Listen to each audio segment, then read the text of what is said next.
보는데 이제 사람들이 조금 이제 인식할 때 늘 질문하는 게 이 질문을 항상 해요.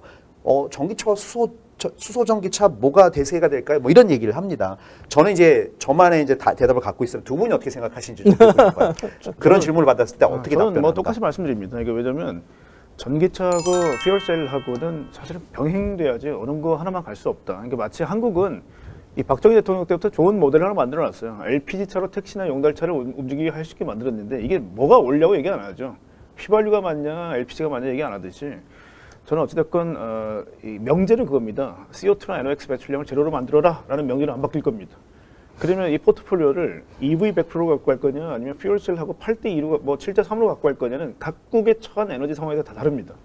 예를 들면 노르웨이는 지금 한 98% 정도가 결국은 이제 이 친환경 에너지로 얻어지죠. 뭐 태양열이나 아니면 수력이나 풍력으로 얻어지기 때문에 100% EV로 갈 겁니다. 노르웨이는.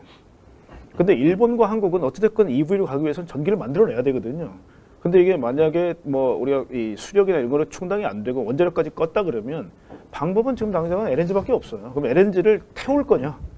아니면 LNG를 개질을 할 거냐? 그러니까 수소를 결국 개질을 해서 뽑아내고 탄소를 저거 땅바닥에 포집을 할 거냐? 그러니까 결국 고민해야 되는데 그래서 일본과 한국은 어쩔 수 없이 야 원자력을 끈 대신에 결국은 수소라는 거를 제가 선택한 거라고 봅니다. 왜냐면 이게 좀 복잡한 얘기긴 한데 LNG를 태운다는 건 화력발전이거든요. 여기서 CO2가 나와요. 그래서 결국은 저는 이제 생각이 뭐냐면 퓨얼셀은 또 만약에 승용차만 존재하는 시장이라 그러면 이거 사실 좀 이렇게 불안합니다. 근데 트럭, 버스 지금 뭐 테슬라에 지금 배터리가 한 750km 정도가 박혀 있는데 트럭하고 버스의 항속거리를 500km, 600km, 700km 늘리려면 한 3톤 실어놔야 돼요, 배터리를.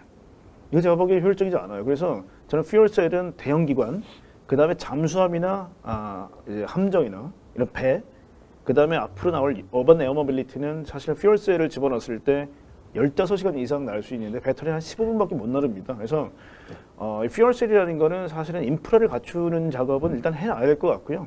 응용할 수 있는 분야가 승용차 말고 굉장히 다양하다라는 부분을 생각하면 나중에 설령 한 8대1로 EV 대 퓨얼셀로 간다 하더라도 손해볼 거 없다. 저는 그렇게 생각합니다. 네네. 그러니까 두 개가 균형적으로 지역의 어떤 특성에 맞춰서 전략적으로 접근해야 된다. 어떻게 생각하시나요? 네, 사실 저도 네. 정확하게 비슷합니다. 그러니까 네.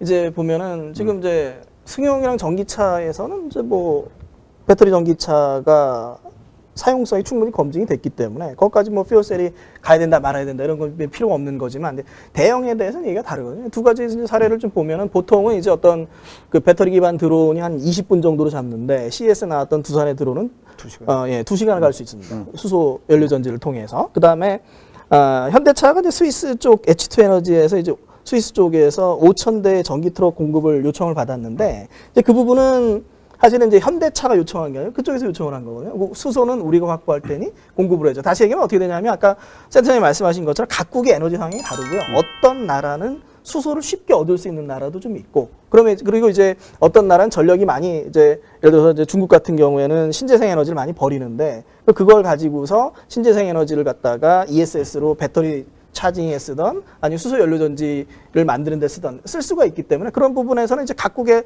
처한 전기차나 수소 연료 전지차의 사용성이 다르기 때문에 그런 어떤 부분에 맞춰서 결국 다변화되는 거죠. 파워트레인은 엄청나게 다변화될 거고 그리고 아까 또 중요한 말씀하셨는데 사실은 한국이나 일본은 그런 부분에 그런 부분을 볼 때는 조금 좀 아쉬운 면이 있죠. 에너지 면.